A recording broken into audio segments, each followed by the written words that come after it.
5 సెంట్లు ఇచ్చారు ఒక్కొక్క ఇంటికి. ఈ స్థలంలో చెట్లు ఇస్తున్నారు. చెట్లు దొడ్లు కట్టుకోవడానికి కాదు, ఆ చెట్లు ఎట్టుండాలా ఏం చేయాలి ఆ కాపురాలు అర్థం కాకుండా అన్ని పెంచుకుంటూ పోయాడు. అక్కడి నుంచి కేంద్రం నుంచి ఇళ్ళని చెప్పుకుంటా డబ్బులు చెప్తా దిగుతా ఉన్నాడు. ఎన్ని వచ్చినా సారం కోట్లు సంపాదించుకుంటున్నాడు. ఇసుక కొనుక్కోవాలంటే లేదు, మన అందుబాటులో ఉంది.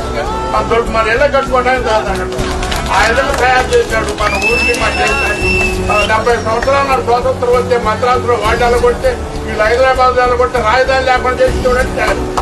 ముఖ్య పాయింట్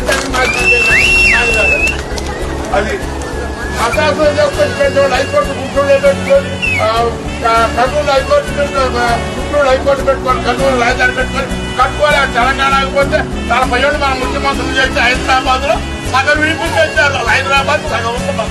తెచ్చుకునేది కాదు, ఇచ్చేది కాదు, ఎక్కేది కాదు, తిట్టేది కాదు, కొనుక్కునేది కాదు, అమ్మేది. ఆ విధంగా తయారైపోయింది. మా దేశంలో నాశనం అయిపోయింది. 70 సంవత్సరాల నాడు రాజధాని లేకుండా చట్ట కింద కాపురం చేసుకుంటున్నాం. చెప్పుకుంటే చిక్కు ఏం లేదు.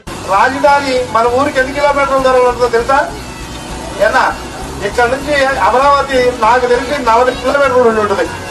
ఈ నందిగామ నుంచి జగ్గేపేట దాటి ఏరు దాటితే అంటే ఇక్కడ 2 ఫ్లైఓవర్లు పడేవి. మీకు ఏంటో అనుకుంటున్నా రాజధాని అంటే మనం మధ్యలో ఏది ఉంది కదా ఎట్లా అని అంటున్నారు. కాదు, రాజధాని పరిసర ప్రాంతాల్లో ఎస్సీలు నివసించే ప్రాంతం ఎక్కువ ఉంది, ఎస్సీ కాన్స్టిట్యున్సీలు ఎక్కువ ఉంది. ఇక్కడ చూస్తే రాజధాని ఉన్నదే వచ్చేదాకా భయపడ్డాం. మనం భయపడాల్సిన పని కూడా లేదు. దళితులు మనం దేన్నైనా సాధించగలం. అంబేద్కర్ గారు ఏం చెప్పారు మనకి? అందరినీ ఒక చోటకి తీసుకొచ్చుకొని బోధించి పోరాడమన్నారు. సమీకరించాం, ఈ రోజు బోధిస్తున్నాం. మనకు జరిగిన అన్యాయం మనం తెలుసుకుంటున్నాం.